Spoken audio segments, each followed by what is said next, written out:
and welcome to a Wednesday live stream here with the Danger Club podcast, coming to you live in my own part from a very sweaty Danger Towers, and of course myself, Foxy, and I'm delighted to welcome the Dungeon Master.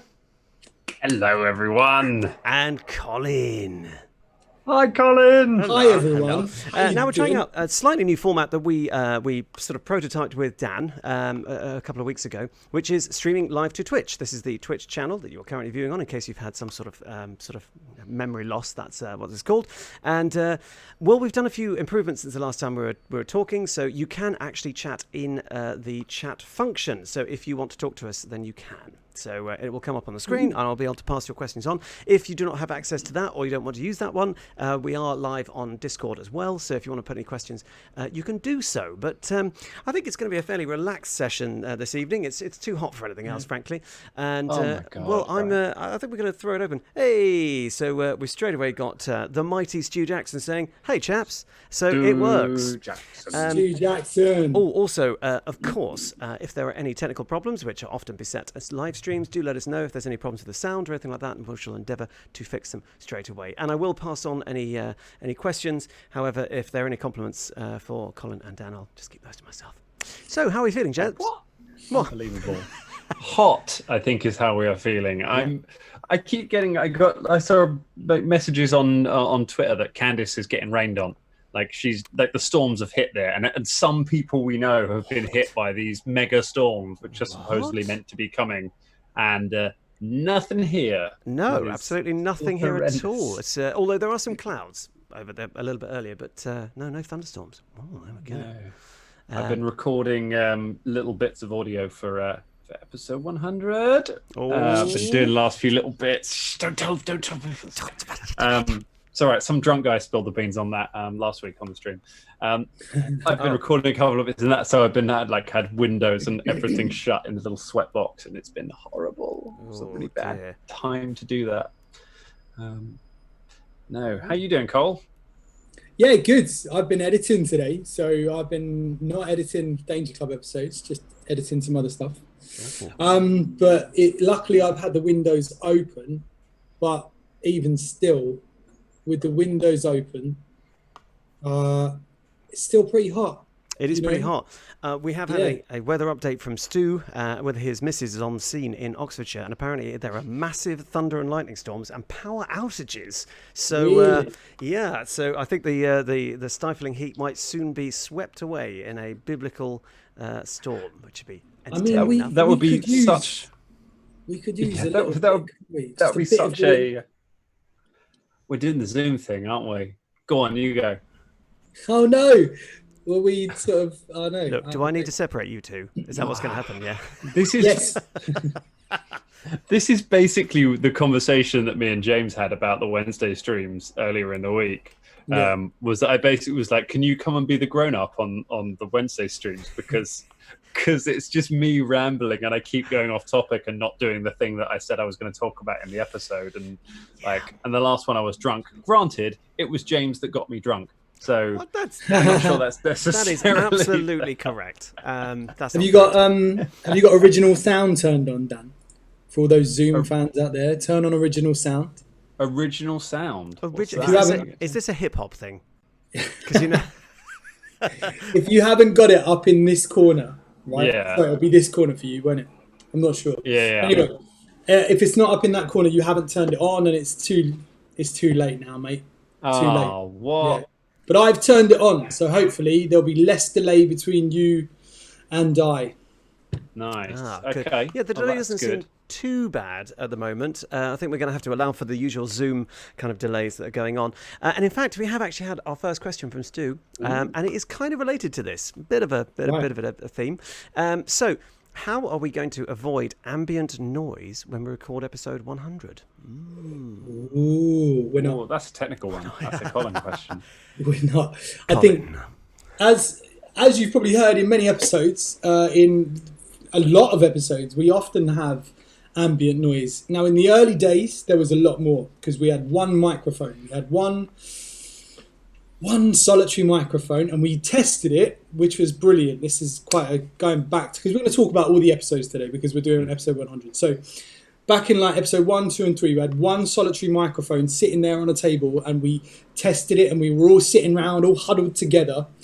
And then, just before we press record, we decided to, oh look, let's just extend the table. And so Drum moved away from the mic. And we kept the mic in the same place and we didn't test it. So what happened is we had lots of ambient noise of basically just us, just all making loads of noise, which was crazy. Then later on, we did a few records at a few pubs and things. And we had ambient noise just because there was like a lot of, you might have heard, there's a dog barking just there, a bit of ambient noise. So we had a bit of ambient noise in those episodes. And then even when we've condensed it down and we've gone into like, we've all got our own mics now. We've got a mixer and we've got a room where we shut all the windows and everything like that. Even still, you still get the occasional siren, the occasional motorbike that runs through the record. And there's not much you can do about it. I mean, what we could do is we could pause every time and then edit it out. To be honest, we did do that for a little while, but it just meant a lot more work for everyone because we had to go over jokes. We had to like try and make it so it's flowed. And actually often what we'd do is we'd use the first take anyway because it was better and it was more natural. So I think you can't avoid it unless you've got like a really, and this is a thing as well, even if you've got like a sound treated room, like I've been in rooms, and I'm not going to mention names, of like big studios.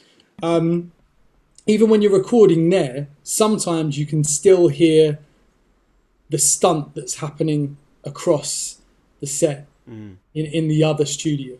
So it doesn't matter what you've got, you're still going to get something in the background because you just can't get rid of it all. So we probably won't. We'll do our best. We'll shut all the windows. We'll, you can't eradicate it. A window open behind him.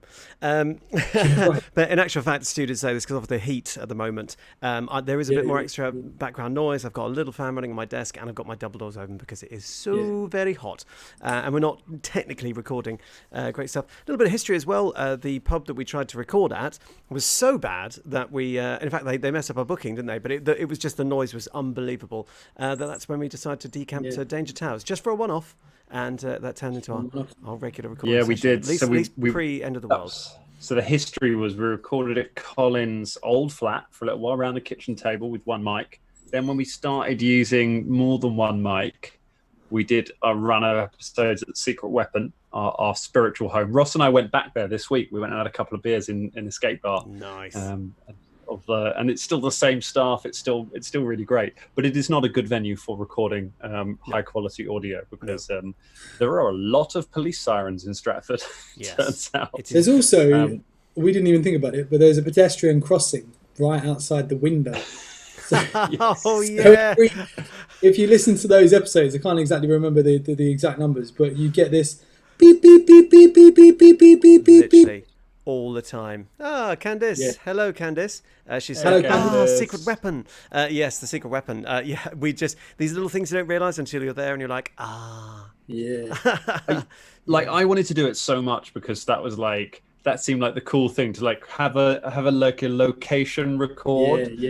So I could just be like, coming to you from the Secret Weapon in Stratford. I was just like, that's the cool, I felt like I'm at Meltdown Comics in LA or something doing like one of those cool podcasts. And then we did it and we were just like, we're never doing that again. That and the very easy access to beer as well, which we've already learned is not a good mix for our recording. No, it's just too tempting. Stu says he's yet to venture the Secret Weapon. Candice misses it. It's a really great little pub. Really fun. It's very gaming orientated, nice, and it's independent now. It used to be part of the Loading Bar chain, and it is no longer. Although it was never quite sure.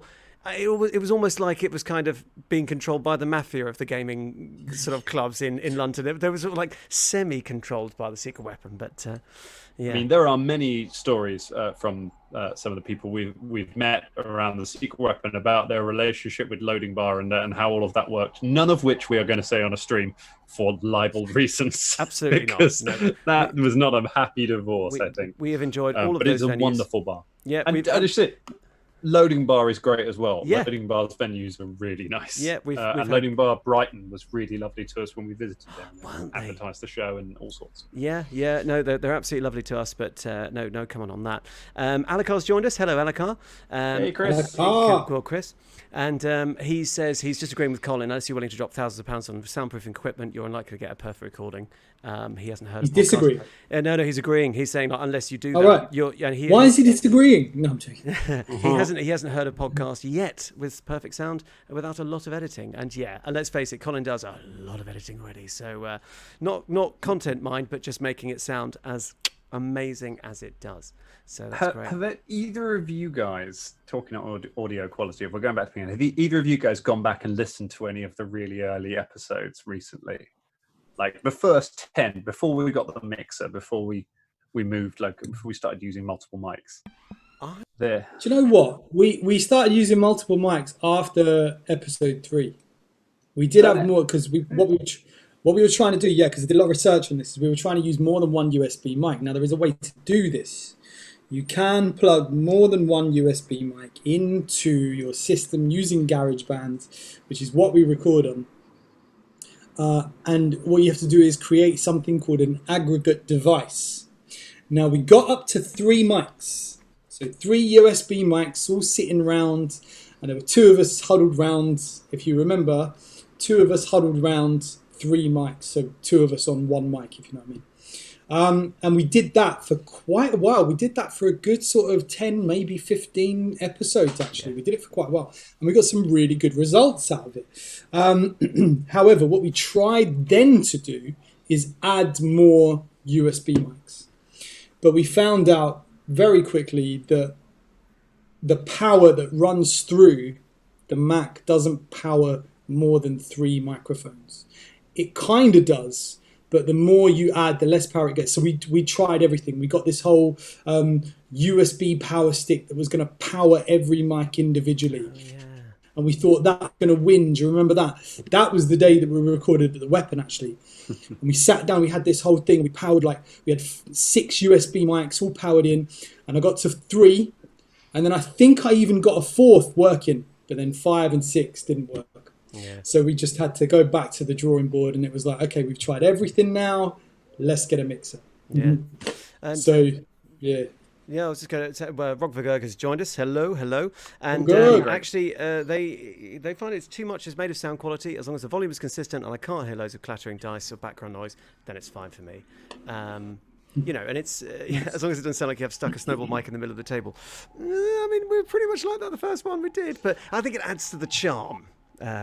It's something that's really sort of come around to me, and since we've been doing the live streaming and since we've been doing the recording from home stuff, and James, since you've been doing your streaming channel as well, is how good the Yeti is when you use it for what you're meant to use the Yeti for, which is a solo USB mic for streaming and for recording, because we were using it to try and record 6 of us around a table, and then we were trying to plug it in with lots of other mics and trying to use it basically like you should be using an XLR mic. And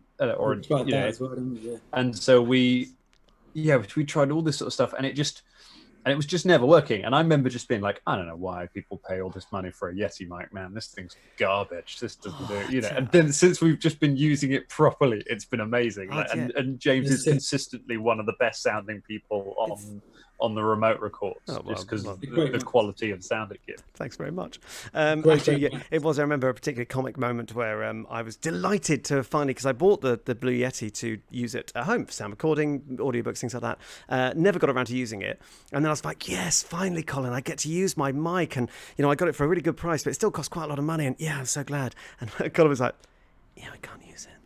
I was like, what? This is it. We're not going. We're just dumping USB altogether. I was like, it's just okay. And it's one of the few things that the lockdown has been good for me, is that it's actually dusted off and got it working. We got a bit of love going out for the sort of the Yeti blackout. Has been going on. The Yeti. Thank you, Ruth Arnold, as well for she thinks the Danger Club sounds great. Thanks, Ruth. So that's really good. And I know that actually, just a point on this, we have had conversations about the sound quality and that it's probably, it's a bit above and beyond what you'd normally expect for a podcast. But we're kind of going for that because we're so proud of it, and we want to make it the best we can. Especially Colin. I mean, Colin really leads the way on this one. But we all agree we want to make it as good as we possibly can. Yeah. I think that's fair enough. Oh, and by the way, just a reminder, because we had quite a lot of people joining us, if you are watching, I can view the chat that is currently scrolling up the screen on the live stream, so I'll pass it on to the guys. So if you've got any questions, this is a really open, easy session for pretty much our first proper Twitch session, to be honest, on a Wednesday. And we're vaguely discussing Lockdown Legends, but any questions you want to throw at us, you just go for it. So, yeah. I personally, since we're going to be doing episode 100 very soon, I would love to hear people's favourite episodes, favorite moments, things that they remember from the show. Throughout the whole show. About the whole 100. Let's go back. Let's celebrate. Let's talk about, because we did it in episode 99. We talked about some of our favorite bits, but it'd be great to hear some of the Dangerlings' favorites as well. Because I forget bits. I was editing stuff together and I was like, oh yeah, okay. I totally forgot about that segment. We are straight away getting some favourite parts. Rogvagog likes Caremarga, just Caremarga, and Dark Michael and the Post Office. Alakar likes the Ghost Ship Detour. Oh, the Ghost Ship Detour. I think that was the first time I was really appreciated the sound genius of Colin. Because I was creeped out listening to that episode, with the sound of the music and the weird sound effects as she was climbing up the side of the boat. And that was great. That was so good. It was so creepy. I love those. Some of those sounds, they didn't exist before that, before those episodes of the Danger Club. So did you go all BBC Radiophonic Workshop? Yeah, absolutely. Amazing. The scream. If you go back and listen to Lily, that's the character, isn't it? If you go back and listen to Lily's scream, I actually made that myself. Oh. Yeah, it's actually me doing the scream. Aren't you most of the zombies in Caremarga as well? No, I'm not. I thought about doing it. But... No, I found some zombie sound effects and used those instead, which is always nice because when zombies kind of come back into it, for some reason we've had zombies appear every now and again. It's really nice to use that again. Do you know what I mean? To use those sounds. Yeah. But I love the Ghost Ship. I love the Ghost Ship episodes. That was all homebrew as well, wasn't it, Dan? It was, yeah. It was meant to be because it was our Halloween episode. So I was like, I'll do a spooky one-shot episode, which then ran to a month's worth of episodes because of course it was overwritten and just sort of dragged on. But it was all homebrew. It had a homebrew monster. Lily was based on a much higher level monster, but then kind of ratcheted down because she was designed to be horrible if she got you, but she was quite easy to stay away from, and so that was kind of weirdly the monster that is most like that is the lawn lobsters from the Kobold's Adventure that we just did. They have exactly the same kind of statting effect. That's exactly how they're designed as well. Nice. I loved that story. That story was so good. And Alakar said that his 5e party are going to be doing some river travel soon, and he's stealing the Ghost Ship. That is a huge compliment, especially when it was completely homebrewed by Dan. That's great. We have another moment that it's not very surprising, but Stu, the rust column, he had to pull off the motorway and park up. Too much dust in his eyes, he said. I know. So that was a big one. That's a big moment. Rogvagog doesn't remember the ship. We were going between. It was basically the bridge between. We just jumped the crab thing. And then we got on the boat because we were going to Caremarga with, Travis and stuff like that. And then we came across a abandoned canal boat thing. The Biston Bear. The Biston Bear, yeah. It was there, so it was really good. It was a while ago now, to be fair. And as we sailed off on the Biston Bear, the boat that we'd just set aflame, that Lily was on, was called the Biston Bear. So... And there was a whole time travel thing that me and Scott discussed, and I swear I was right. Dan, do you want to clarify it for us? Scott's not here to defend himself, though, so maybe he's right. Yeah, Scott's always right. But But yeah, what episode was that? Because Rockford wants to track it down. It might be worth that for the listeners. I'll look. I'll tell you what. I've got the episode list up. So while we're doing it, I'll jump back and I'll find you those episodes. Does anyone remember? Here's some fun trivia, because I also quite love that we've had two stupid. Well, if you include the two with Gumbo, we've had 3 stupid boat voyages with comedy captains. Does anyone remember the name of the idiot captain of the Biston Bear? Oh no, but he sounded like Travis. No, he did sound like Travis. That's right. You remember you did the voice, Dan. You went, sounds like Travis. And then you had to sort of slightly change it to not sound like Travis, which was really funny. I remember. It was just Travis but saying, "Oh." I think it's because Ross had been doing a lot of his not great Christopher Walken impression, and he sort of was a bit like, "No, no." No, it's like Ross's impressions. He always says the name of the person. Yeah. Unless it's Christopher Walken, and then he always just says, "Obsess." No, obsess. Yes, he does indeed. So Rover Goga or anyone else, it is episode 22 is where you want to go back to. Well, it's a run. Episode 22, 20, I think 23, 24, 25 and 26. They're the 4 episodes where the ghost story happens. 22 is the first one on the boat, which is one of my favourite episodes. It's a run of some of my favourite episode titles. Scary Otter and the Half-Baked Plan. From when Drummond turned into an otter. Yeah. Oh, God, he did. I don't think his animal transformation has ever actually been in our favour at all. I really strongly just remember just James incredulously saying, "Can you remind us what are the traits of an otter?" Because it's just sort of like what. I don't know. I don't think an otter is quite what you think it is. It's sort of this sea behemoth. It's like. It's a wonderful thing Drummond does when he just when he won't explain something, would just be like, and obviously it has all the traits of an otter, so I succeed in that. And we're like, which specific traits, Drummond, are you using? Holding hands while sleeping? I don't know. Yeah, just balancing my baby on my tummy and floating around. It's gonna be great. It also has that run of episodes finishes with episode 27, The Passenger, which is, if we're talking about favourite episodes, is another one of my favourite early episodes, because it's an episode where I say almost nothing. And I basically, because we were finishing that and we're about to arrive in Caermarga, and I was like, I have one plot thing that is going to happen. I'm going to pair you all up into among characters that have had things happen together over the last one. And I'm going to just give you a scene, and everyone else just back out and just let them have the scene. And everyone just kind of had a little character moment, and it was just little bits of that's where we got Velda and Fulton becoming friends, becoming bitter enemies for the first time. We just had all these lovely bits. Yeah, I don't think Velda and Fulton are enemies really.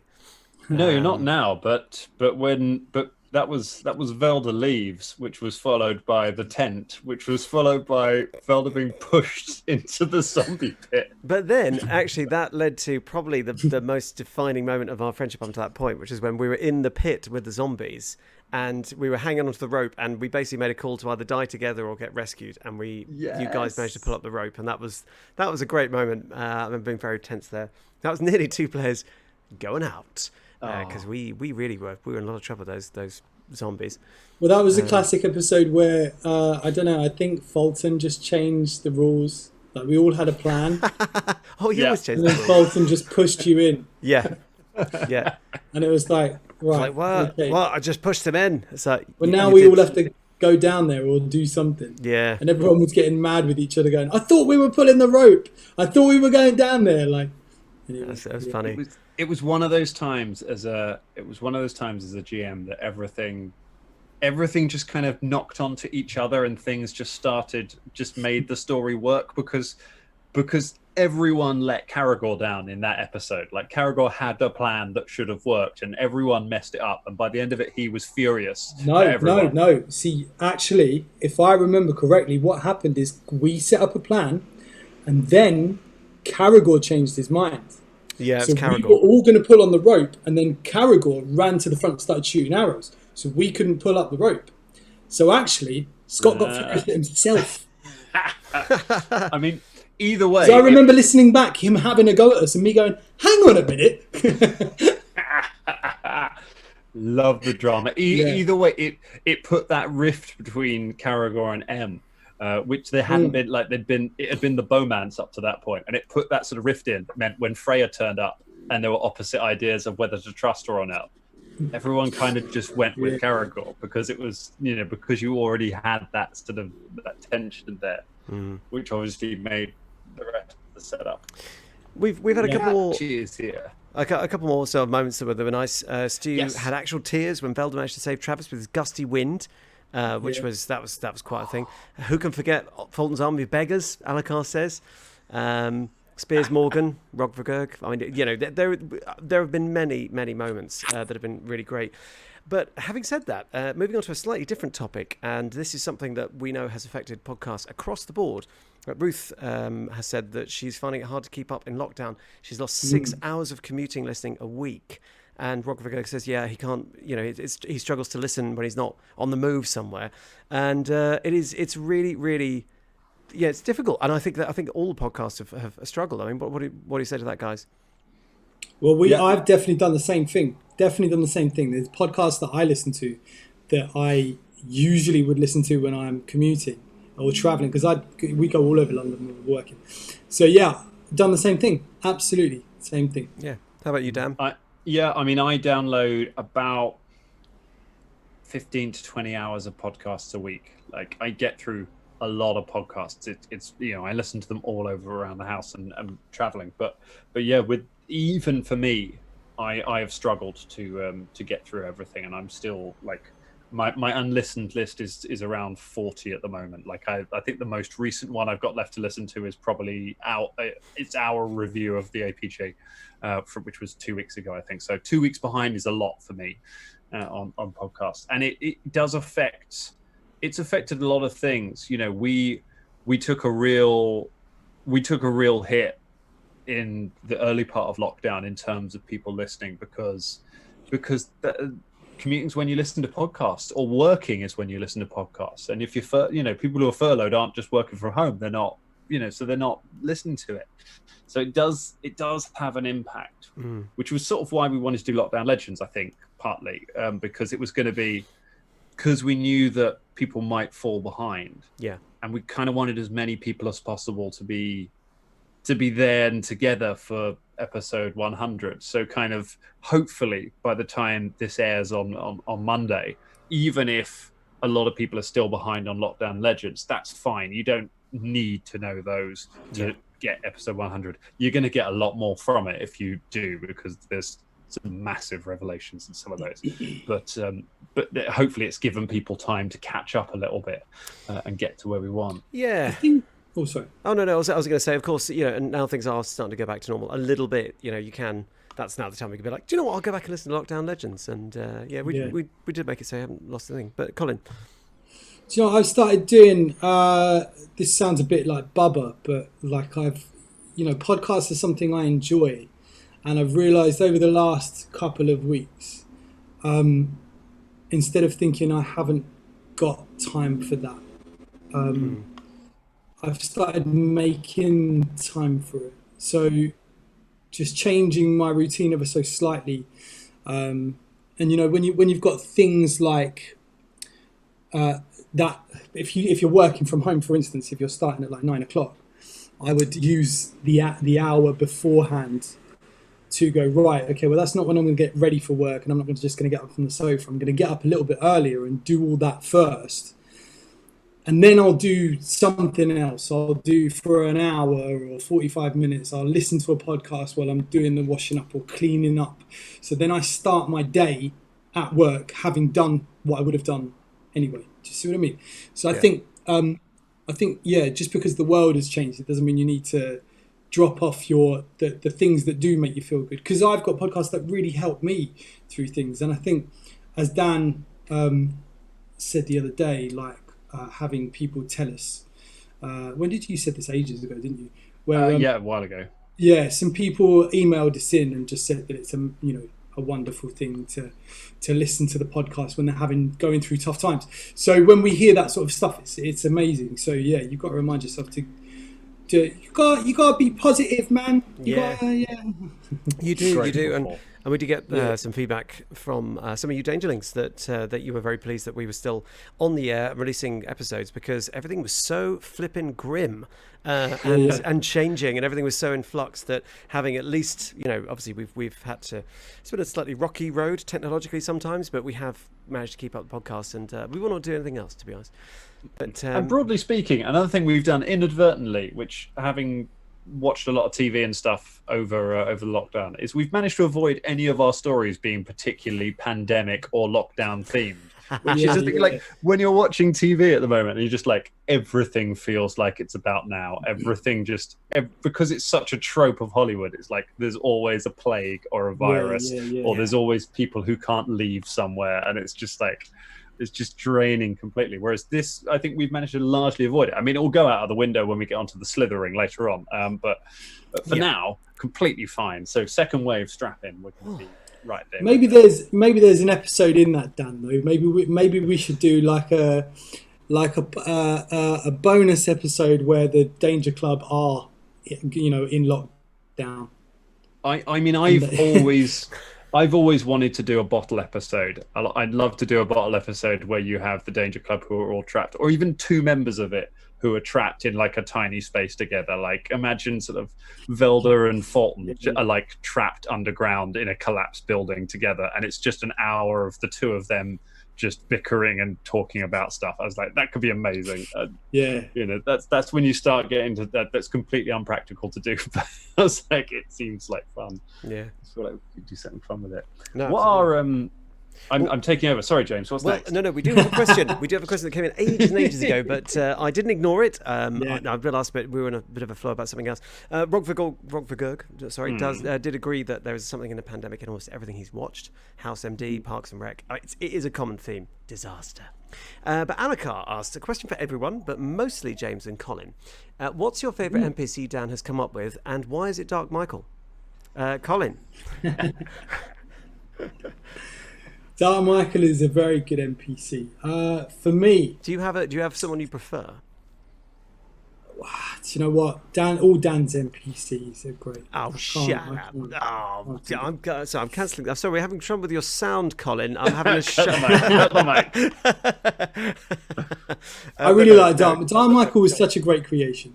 I think I really like Fardeen as well. I thought Fardeen was great. Yeah. The Skulks were brilliant because, they didn't have any backstory at all. They were just something mentioned in the story, and the Danger Club latched onto it and decided to go and infiltrate their whole home world. And so Dan had to be like, "Oh right, okay, I have to come up with these characters then." So all those Skulks were brilliant. But yeah, I don't know. Dark Michael. Who else? I don't know. Let me think. Who's the Skulk episode? The Skulk episode was terrifying to write because, like, you were like, "Oh, let's go to their home," and it's just like you've all got like 6 hit points, and these guys do 2d6 damage if they hit you in the back, and they're not supposed to because you're only meant to meet 2 of them at once, and now you're in a dark cave. Like, oh no. Yeah. No, Dan does have a definite talent for NPCs, which makes the world so much richer because you're going to meet people. Of course, it's also acknowledged that he can't resist throwing in. You can't kill even the most evil of creatures without their tiny infant child coming waddling out of the bushes, crying for, "Well, where's Mama Evil?" And you're like, "Oh, you're kidding me! You are kidding! Somewhere there is a tragedy that we have caused." But I mean, joke aside, it does make them very rounded characters. Stu loves Fardeen. Is awesome. Would love to see him back. Oh, Fardeen. Shoes. Let's not forget the true villain. Weirdly, Martin. Right. Give Me Your Shoes with Fardeen comes from when I used to play Star Wars Galaxies, which is an amazing game, one of the first MMOs, and you could play. It was a Star Wars MMO where you could basically do anything. And I played a Wookiee entertainer, and then I got quite into playing like the crafting market on it and selling stuff, and became really rich and was just like this rich Wookiee that wandered around. And you would constantly get like new players who would just run up to you if they saw you were experienced players. They were like, "Give us some money, give me money, give me money. I want to buy a new kit," and they just constantly hassle you for it. So I used to wander around the spaceport bit saying, "Yes, I will give you money, but give me your shoes." I was like, I want you to walk away from me with bare feet so that everybody knows that I gave you money and that you begged for it. And I took that, and I took them back. And in my house, because you had player housing, I just had a room full of shoes. Hey, Nice. Steph. Quite like you play your LARP games then, Dan. Well, I haven't LARPed in years, apart from folding laundry while we play Carbon. That's as close as I can get these days. Carbon, what a game. Yeah, what a game. Hello, James. Steph. Steph has arrived. Oh, hi, Steph. James, who's your favourite NPC? Favourite NPC? Yeah, I was using the time to try and have a think. I mean, Dark Michael sticks in there because obviously he has a connection with Velda and things going on there. I'm trying to think. I mean, I did like the dog. The dog fellow who was trying to figure out the murder of the Hound. the hound, yeah. Only because I honestly thought that we might destroy Dan's vocal cords forever, because he fell into that rather easy to fall into trap when you're really swept up.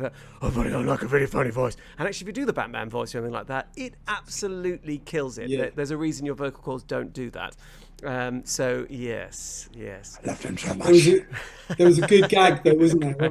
When we went into the shop after the Hound left.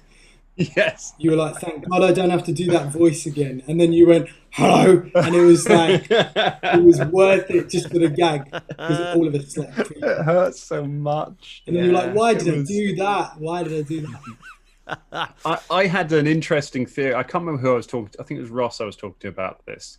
Or it might have been some of the Danger Things, talking about Dark Michael and his relationship with Velda, which was just so much fun to play, and came out of one of the little details in the Sylph backstory in the lore, is that Sylphs are incredibly curious, and they're really curious about each other because Sylphs don't really know where they come from. It's not like they have a community. It's just one. Sometimes, yeah, and it's just like it's a latent thing in your blood that maybe it manifests, and that you and a human child or another ancestry's child becomes a Sylph. And so they're obsessed with each other. And it's just got this note that said Sylphs who meet each other either become firm friends or bitter enemies. And it's like there's no middle ground. So it has to be this weirdly intense relationship. But I had this, it sort of dawned on me that I feel like Dark Michael is Velda if Velda had never met the Danger Club. Like if Velda stays behind in his little hamlet, just never going anywhere and trying to become a fortune teller and things, eventually he just becomes Dark Michael. I think that's the path he's on, and he gets saved by sort of meeting other people and going out and seeing the world. Yeah. I mean, What Chappie Little? What? Chappie LaRue? Chappie LaRue is great. I was going to say Chappie LaRue, yeah. Chappie LaRue is great.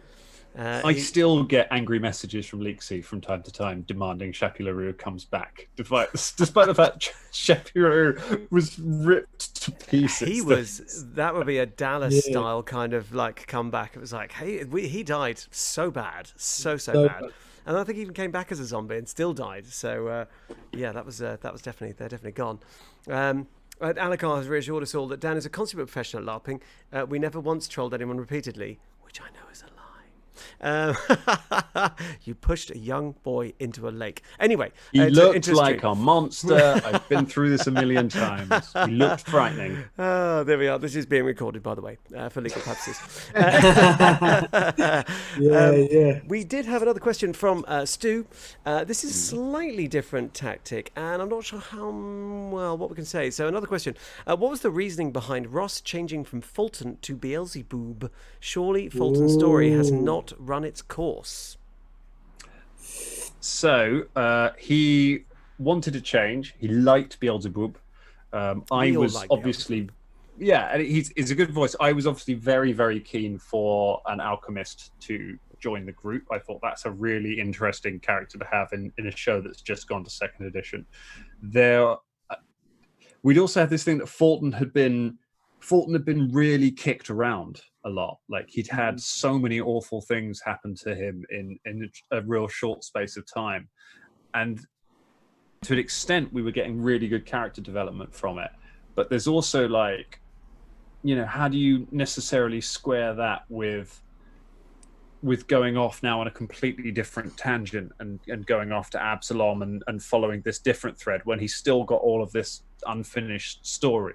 It was one of these sort of story moments. And so Ross and I chatted about it, about what he wanted to do with that and what Fulton would do. At what point are you being untrue to the character by kind of following the main story when maybe that character story goes somewhere else? Because that happens sometimes. We're following the Danger Club in our story, but that doesn't necessarily mean that the individual stories of these people will always run parallel to that. Sometimes the story of a character ends without them dying, and it can end with them going somewhere else. But that said, the story of Fulton Battlestone is not yet told.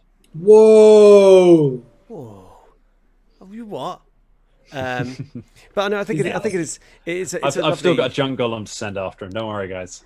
It's a lovely device. Of course, we're not the only ones to use it, of characters going off and then just leaving them as loose threads. Who knows if they'll come back or stay and things like that. And I do like the idea of characters, for everyone's benefit, if that character starts feeling stale or, you just want to change it up for a bit, you might want to do things. Of course, then you have the sort of, not that I'm saying we're at this level now, but the Arthur Conan Doyle problem that he tried to kill off Sherlock Holmes and everyone's like, well, no, you're not allowed to walk away from this character. So I wonder if we'll ever arrive at that point. And you don't want a misery situation on your hands, do you, Dan? You don't want to no, because it's strapped to a bed with a nurse with a yes, sledgehammer saying, why, Dan?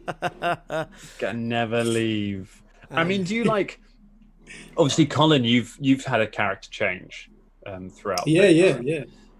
James, do you ever think about backup characters? Do you ever think about because part of the thing is story for, what's right for the character I'm playing at the moment. But there's always that little bit of thing that we all have as gamers where we're like, I kind of want to play that new thing.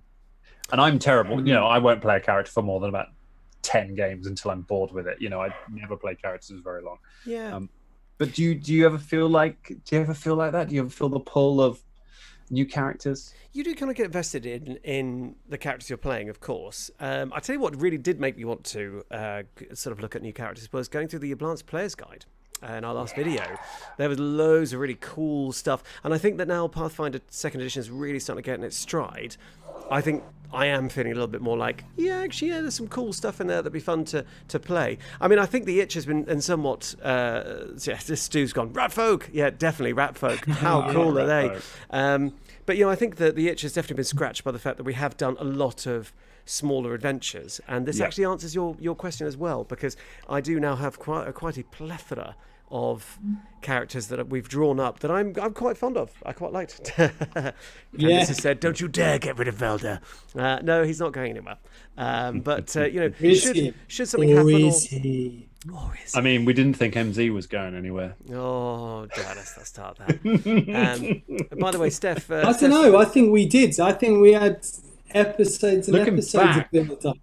Yeah. Daniel Thompson. It almost did feel like, the foretold. It's weird how it was, because he sort of died and then he came back and then it was like, no, he's going. So, and Steph, by the way, loves how excited you are, Colin. So how do you mean? Pretty much like that, I think. Steph, how do you mean? How do you mean, Steph? How do you mean? I don't know. It's difficult to express. I think maybe because you are a very excitable fellow. But have you got anyone else you would like to play? I know you've come back as Bubba, but is there anyone else you sort of think, well, maybe give that a try, or maybe anyone? If you had to, maybe this is an interesting question. So if you had to bring someone in, but you could only use the characters you've played for one shots and other little bits and bobs we've done, who would it be? Dare I say? It's got to be. Who? It's got to be. Who do you think? Who would your backup character be? Not. I mean, surely the most popular character in Lockdown Legends. Really? Oh, Rory Bavori. Yeah. Rory Bavori. I loved Rory Bavori. He was so fun to play. Yeah. And he was based on someone I met. So without being rude or anything. He spoke like that. His voice was very similar. He went off on tangents and didn't know how to say what he really wanted to say. And it was just, yeah, I woke up that morning and went, that's who I'm playing today. Which was really fun. But I mean, obviously, no one's going to know who he is. But I also really liked Slick. Yes, Slick was a wonderful character to play. Yeah, you had to concentrate on his voice quite a bit, and I loved it that I got to improvise kind of nursery rhymes that were fake and stories that he'd like. That was just so much fun, and trying to make them rhyme and things in. Like without any sort of thing written down, just playing with what people were saying was so much fun. So I really like Slick Lee Bickles. Yeah, there was so much stuff we could have done with Slick, and we, maybe we'll come back to him at some point. He might come back. He's in this world, isn't he? So he's in the world. That's the nice thing about everything we do is in the same world. So these characters, could theoretically meet at some point. But it's a shame I can't play Fly because I loved Fly. Yeah. What are some of wicked. I was thinking about that, and without going into too much spoiler territory for this week's episode, because I know not everyone will have heard it yet. But I was thinking about like what are some of the untold stories? What are some of the stories that I've been like, oh, I wish we could have followed that thread, or I wish we could have found out what happened to those characters after they left, or what the impact of because that's the sort of thing of player characters in these fantasy worlds, isn't it? Is you kind of you arrive somewhere, you have a massive impact. You're the stone in the water, and then the stone gets up and leaves and doesn't see all the ripples and things that happen from it. And it's a bit of a mean GMing thing to constantly bring that back. You think it's dramatic, but it's actually kind of lazy GMing to kind of constantly punish the players for things that were good actions in last season's thing. I mean, like, oh, it turns out the person you killed, their brother was actually now wants to kill you. And like some of those are really good, but sometimes you have to just be like, no, you saved everyone. You're the good guys. Enjoy it. It's fine. But it does leave these kind of little repercussions behind on these little, especially with Lockdown Legends, where we've had all of these characters who have been sort of player characters and important characters, but not the main characters of the story and not ones who've carried on. So we don't get to find out kind of their story. Like we've seen Felix back in Velda's backstory in the Gladiator School, and then we've seen him years later when he's a firebrand and he's out adventuring in the desert with Slick and the little Leshy, Flash Gordon, the Leshy.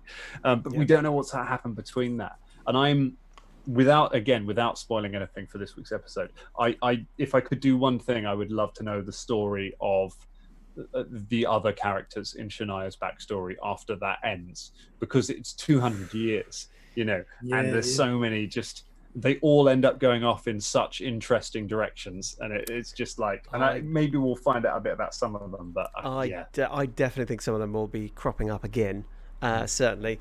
Just to answer the other question, Steph was noticing how excited you were about Fulton in general, the oohs and ahs. But a lot of love for Rory. Slick was great.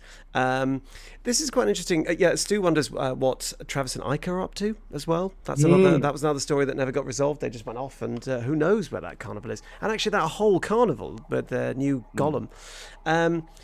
Alakar asks, how close in personality is everyone to their characters, and which NPC is closest to Dan? Now, I think that my own personal belief is that every character you play is a facet of your personality. So it's, I've got a bit of Velda, and the other characters I play, they all have an element of me because I play all of them. And I think that's quite a common theatrical thing. But you mentioned Dark Michael earlier. I think that if the Danger Club podcast hadn't come along to rescue Dan, then he would have turned into Dark Michael, because in actual fact, rather sassy, snappy, shuffling about and picking on zombies that can't fight back and push them over. I mean, that's them. I'm going back to the LARPing thing again, but I think there's a lot more Dark Michael in that character than a lot more Dan in Dark Michael than I care to admit. But what about you guys? What do you think? Do you agree with that assessment, both on Dan and on how close in personality is everyone to their characters? And Dan, you can answer this for your NPCs as well. NPCs, God, I think... I think that there are these truths that come out. Yeah, I think I would I think if I thought about it, I would like to be Ica, but I think I'm more likely a combination of Captain Gumbo and Travis. Yes. I think you're a self-aware Captain Gumbo as well. Gumbo didn't know what he was doing. You're fully, you know exactly what you're doing. But yeah, it's all quite Gumbo. And what about you, Colin? What do you feel that with your your characters? It's definitely traits of personalities that go to characters. Yeah, I think I am a bit like Bubba, but I think that's the bit of me that I think everyone kind of strives to be. When you watch those Instagram kind of, stories of those people, everyone being positive and just like constantly, yeah. But like on a real sort of methodical kind of level as well, because he's quite good at that whole fight he had in the which he didn't turn into a fight, did it? I know, Dan, you were, as a GM, you were really trying to push that into a fight, and then you were just like, "Oh, fuck it, I'm just going to leave now," because I was so surprised as well, because Velvet pulled a blinder and he got your thing back, your doohickey, your Badgelani, whatever it's called, Vagilani, and then he I can't remember what it's Banjalele, that's it, not a Vagilele. Good heavens, no. Nobody wants to see anyone. Entirely different instrument. Yeah, exactly. You do definitely keep that one. But then you were like, nope, give it back, give it to him. What? That genuinely surprised me as a player. I don't know, it was weird. It's just I just thought that's a good decision, just to try and and just be more about every time you look in the mirror, I want you to think about it, and I just thought that had a deeper meaning at that point in time. So that conflict resolution and being in charge as well in front of all those people. I guess I do a lot of presenting and stuff, so maybe there's that element that kind of what do you call it? I can't remember what it's called. What's that? No, not the look at me gene. In more of the transferable skill. Okay. So maybe that is in me, like where I can talk to big crowds of people. And Baba can do that too, so maybe that's transferable. And I guess MZ, I don't want to go into it too much, but MZ, he was very, he was into hip hop, wasn't he? He was into hip hop. I think, and I think that MZ was represented also Colin getting into role playing sort of for the first time. He was pretty cool. He was a bit sort of cool for school. He was sort of getting involved, but also just keen to let you know that I could walk at any time, and I'm real cool. And and I think that then Bubba is full sort of 2 feet jumping in, being like, no, this is very much me. I mean, from a sound engineer's point of view, you see MZ wake up a little bit when we get a mixer. Yeah, because you're just fixing stuff everywhere, holding the. That was basically the first 20 episodes. I'm sitting there going. Yeah, it was so funny. So funny. That's actually adjusting things. Yeah. That without going back, that's to like Bubba's little story, because Bubba sort of almost got a little bit of a Lockdown Legends right before, in like the late 90s. Like he got a load of story right before we went into it. Enjoy. Yeah. Where there's going to be, some more of that hopefully at some definitely. point. But I really love Pumpy Scripts. Because Colin sent me a little bit of information, and I remember I asked you for some information, you just shouted no. You wouldn't. The polar opposite of Drum. Like literally, you ask Drum for more information. He will talk to you half an hour with more information. Colin, you got some else? No. I was just worried he was going to kill me again. Or you know what? Information is power. I thought he was talking about Gillip, who's Bubba's sister, and I got it confused with Gillip. And so when he said, "Oh, what's Pumpy's? Give me a bit of Pumpy backstory," I thought he was going to kill the sister or get her kidnapped or something. And so I was like, no! I was just really worried about it. Tremendous. I'm quite like you, I think, with backstory. I quite like immovable. I quite like quite stable backstory a lot of the time. I'm not somebody who creates... If I create a family, I don't want that family kidnapped 2 games later. I'm like, no, I made a family because I want to play a character who's a family man, and I want to, that's the thing I want to explore with that, is that relationship. I don't want to, I'm not doing it because I want to play Taken, which is often the thing with when you sort of create other things in it, which is why I very I don't make very much backstory, because if when I'm on the rare times I'm playing, if I'm doing backstory, I find that the more you write, the more disappointed you end up, because the more clear you get in your head the idea of exactly what this is, and you've got a really firm idea of what this is, and you have to remember that when you take it to the gaming table, it's not your character anymore, it's everyone's character, and you're all creating this story together, and so you're all going to have input into it, and it makes, the more detail you have, the more likely it is that something happens and you don't like it, and it jars with how you imagined everything was going to be. So most of my characters now, when I turn up to games, their backstory is like 3 or 4 sentences. It's the key stuff. It's stuff they did right before they turned up in the game, and I'm like, and I will find out. And it's from years of like having done characters where I've written loads of backstory, and that character's walked in and been killed in the first fight with a goblin, and then I've rolled like Jim the archer who turned up, and Jim's gone on to have the most incredible career and the most incredible adventures, and so it's just like play the moment, not the backstory. But Pumpy, I really liked Pumpy because she's kind of, I just felt like I knew people like her. She's like, she's not bad in herself, but she just wrecks. She's just wrecked other people's lives. She's just not aware of the impact that she's having on things, and it just felt like a really real kind of character. And I definitely think there's a bit of her in a lot of characters. We all probably met her at some point, or him. But that kind of person who is just very magnetic, very charismatic, and they sort of sweep you up, and then it's like, oh, you are a terrible person to be a friend to. Not because not because you're consciously doing something awful, just because that's the kind of person you are. Now, that sort of person that asks you to lend them some money. They're like, can you lend me £100? Look, as soon as I get paid, I'll pay it back. And they genuinely mean it. They genuinely mean they're going to. And then when they get paid, they accidentally go out on a bender and they just drink loads of, they drink all their money away, and they're like, oh mate, I haven't got it. I literally, I will definitely give it to you next month. Yeah. It's that sort of vibe, isn't it? And they're still your mate, but you're just like, you know what? I can't deal with that. Absolutely. Yeah. And now we're running a little bit short of time, so I'm gonna move on to we've got a couple of questions there. Oh, cool. So Stu is just on the same sort of point, but very quickly. How conscious is everyone of their character's personality evolution? I don't think you can be not conscious of the evolution, but I don't think you are. It's one of those natural things, I guess. But what do you think, guys? Yeah, I think I notice it a lot because I'm a nerd and I go back and listen to old episodes sometimes, and so every now and then I'll message like one of you guys just being like, oh my god, do you remember that you had this conversation with Fulton 20 episodes ago, and what that means sort of as a character arc from now, or I get really excited about those sort of things and how things come together. And Colin?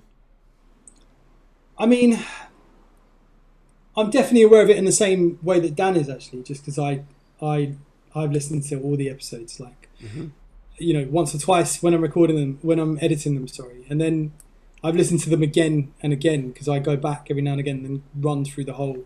People always ask me like, "What are you listening to?" And I'm like, "My own podcast." Yeah, so often. All right, and they're like, "Why don't you listen to something else?" And I'm like, "No." And then I'll be sitting. Then I genuinely sometimes I edit when I'm at work, before COVID hit, and I'll be sitting in the green room and I'll start laughing at something that I said. Yeah. And then. Because I wouldn't have heard this for months, before, because we recorded in advance, and then all of a sudden someone's like, "What are you laughing at?" I'm like, "A joke I made."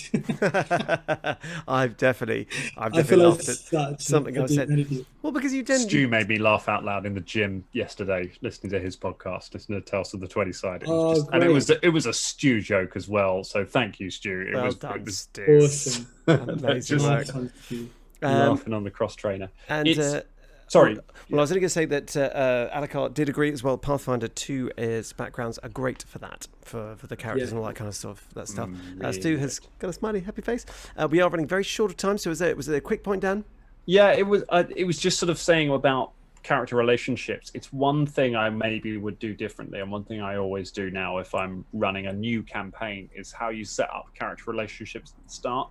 Because we started off with almost with basically everyone not knowing each other. We had Em and Fulton knew each other, but had only known each other for a few days. But I was like, it's important we have at least one kind of relationship there. And the two of you were kind of up for that, and everyone else wanting to be loners. And that's fine, but it means it's a trope, and also it takes a while to get everyone together and trusting, and it makes for a really nice story later on, but it can take a while to get there. Like the fact half you weren't using your real names for the first 5 or 6 episodes. I forgot about that. Until eventually it was just a group decision to be like, let's just stop this because this is getting ridiculous. Well, what I do now is I do a relationship chain when setting up a campaign. So when you're joining the campaign, you write a little bit of backstory for yourself, and then you get given the backstory of one other character, and you tell me as the GM how you know that character. Tell me what your relationship is to them, and that character is given somebody else, and that character is given somebody else. So when you turn up to the game, everyone knows one person in character, and everyone has one person that they can introduce their old friend to, and as a result, it all just comes together, and you sort of end up with this group that are all sort of connected before they come together, and it's like, oh, okay, yeah, we were in the army together. Oh, who's this? Oh, this is this is the lord that I've served under, and now we all know each other. It's just a really nice way of being like, boom, there we go, we're a family together now. Yeah, they were bad. Like they're getting the crew together. Son of a bitch. And it gives you a real good setup, because if you kind of put like in our Kingmaker one, I just put on that the sort of like, oh, the wizard was my childhood friend, and she helped me pass my exams because I'm dumb. Like, she helped me read and got through all of this, and so I've kind of always got that. And so now all through the campaign, my paladin just looks up to it just has this wizard's back all the time, because they've got that sort of they've got that old relationship, and she's moved on and she's doing politics and stuff, but he's like her little mate all the time. And it's just nice that you just have these little things that bind you together. Yeah, it's a sort of short point. I don't think you do short points, Dan. It's fine. It's where we love you. That's why you're here. Yeah. Alika also says that any plans to do another stream like the 1,000-Year-Old Vampire one? Well, I'm dead keen to play that game, and I might well stream it on my own channel, twitch.tv/Foxy_Lockhart. Actually, I'd be very up for sort of doing a sort of Danger Club stream of that. It looks so cool, and then I couldn't join because of the technology, which you can see that I've now got a lot better at. But I was gutted. It looked really, really cool. It's really good, and the thing is, we could play it again, because I played a game with my wife where we wrote like a journal out together during lockdown, and it was completely different story-wise to the one we played on the stream. So we could even play 1,000-Year-Old Vampire again. But there are a load of journaling games that are like that. I'd quite like to play The Wretched, which is quite a famous one that a lot of games have been based on. They do a lot of game jams based on that, which is the sort of space one. And they're quite fun for us, because solo journaling games are sort of by their nature quite introspective and very dark and quite sad, and they're about kind of people on their own living these sad existences and journaling about them and creating these really fun stories. But like 1,000-Year-Old Vampire is meant to be just this descent into just sadness and horror and forgetting things, and ours was not that. Ours was very silly. Well, that's the thing. I mean, they do. The game actually had a warning on it not to get too wrapped up in it, and to pull out if it gets, because you're encouraged to follow. Because you kind of write these decisions and things that happen based on a very loose sort of prompt by the game. But yeah, you could totally take it to some really dark places, and it's just sort of like, just play with a friend, or be aware of your own self sort of mindset. And I think that's very good, because of course anything like that's going to appeal to sort of the sort of doom and gloom. It has also one of the best bits of advice, I think, which you could take over into any kind of role-playing game style storytelling, which is because the way that the storylines in it evolve, it says don't get hung up on trying to resolve plot lines. It's like life. Sometimes characters come in and they go away again, and you never see them, and maybe that story doesn't get resolved, and that's fine. It was just an experience your character had, and I think that's a really healthy way of being, rather than constantly being like, oh, but what's the cat dealer doing now? You know, to just be like, it's just a thing that happened, and we've moved past it. Yeah, it's wonderful. I have it here. Look. Speaking of things that happened, any Patreon news, or do we need to wait for Dan to get drunk again? Says Stu. I mean, the Patreon we are working on at the moment. We were very close to sort of rolling it all out. Then the world ended. So it's all like many things in life. Unfortunately, I've heard recently that Panto season apparently is cancelled. So there are lots of things that are having to wait. But do bear with us. It's the same with episode 100 as well. I think that's probably the official line, isn't it, guys? I don't think we wanted to wait until all of you have absolutely no money at all before we start asking for money from you. Literally, Great Depression times. Everyone's eating dust. Would you like to give us some money so you can be a high tier on the Danger Club? Apologies that was a bizarre siren going past, just to speak on ambient noise. I mean, we are 5 minutes over. We have been going for an hour and 5 minutes, so I think what we're going to do is going to wrap it up slightly then. However, there was one last question that is burning on the minds of everyone by the sounds of it, and that is, has Ross listened to the Sandstone Street Credit yet? I think he has actually. Has he actually listened to it now? I think he did, just to spite us. Yeah. Oh, bless his heart. Do you want anyone who's still on? Do you want a little mini announcement, including James actually, because Colin and I haven't messaged everyone yet. Bless. So. Steph says, sorry, I was just going to say, Steph says the answer will still be yes. So thank you, Steph. That's very, very kind. So we're that's me being excited. I'm still... Look at his face. Look at his little face. So on obviously on Monday we are bringing up part 1 of episode 100. We're very excited about that. It's recorded back in March, so I'm not making another cake. Please ignore all of the references to me going to Gen Con, because we're not actually allowed to make each other cake anymore. No, we can't do cake anymore. You have to bring your own cake. But as a little bonus treat, on Friday we're going to release something Colin and I made today, which is an extended recap of Danger Club, which is a little clip show, which has a clip from almost every single episode which we have made, from episodes 1 to 99. So, which will hopefully, there's so many of them that I'm not sure it will necessarily tell you the story in any kind of clear sense. We're going to do that another time in a better way. Yeah. But it will hopefully have a few of your favourite little moments from the show from out it. So that's just a little 5-minute thing that will come out on Friday and help hype you up. Tremendous. Friday, yeah. Maybe we'll have a couple of other Easter eggs. We're not sure yet. Yeah, we've got a few little bits. Who knows? We've all got our sort of thinking caps on and trying to do things. Generally, that's exciting. Awesome. Oh, a recap. Wonderful. I look forward to hearing that, says Candice. So, I mean, it's not like as well we're making Twin Peaks. I mean, it's all been fairly sort of straightforward, but there might be a few Easter eggs and some hidden insights in there. What was going on with the Piston Bear then, James? If it's so straightforward. It was clearly Laura Palmer. Yeah. But thank you so much for joining us here on this very humid Wednesday evening in the UK. Hopefully it's not quite as bad wherever you are out in the world. Any last comments or thoughts, guys? It's been a hell of a... this is how we're going to try and do these Wednesday streams from now on. Hopefully it's going to be it's going to be James hosting. It's going to be on Twitch. It's going to be more of us.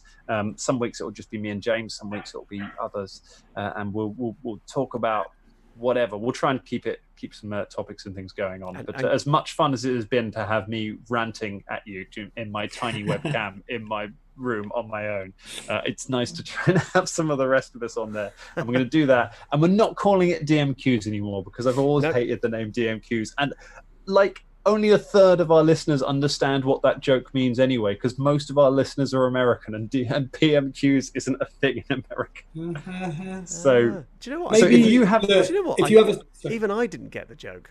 I thought it was just Dungeon Master's questions. I didn't even think about Prime Minister's questions. Drum pulled it out in the very first one we recorded, in which most of the questions were written by him or his wife, because we didn't have enough listeners.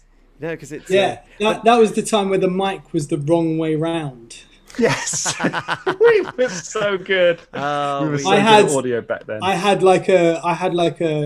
Sorry, we haven't got time for this. I had a meeting, so I left them with the recording equipment. I pressed record, and then they turned the mic around because they thought it was the wrong way round. And I was like, I came back and went, what? Why would I put the mic the wrong way round? So I had to adjust the sound and everything. Maximum trust in our sound engineer there. Absolutely. It was lots of love. Lots of love. But if you have an idea for what to call this show, Yeah. this Wednesday live stream show, please let us know on Discord or on Twitter or Facebook or somewhere like that. Give us Danger some Wednesdays, ideas. isn't it? DMQs. DMQs. I called it the Wednesday live stream. It could be the Danger Wednesdays, something like that. Are you a Dangerling, James? You don't get to vote. No, I don't get to vote at all.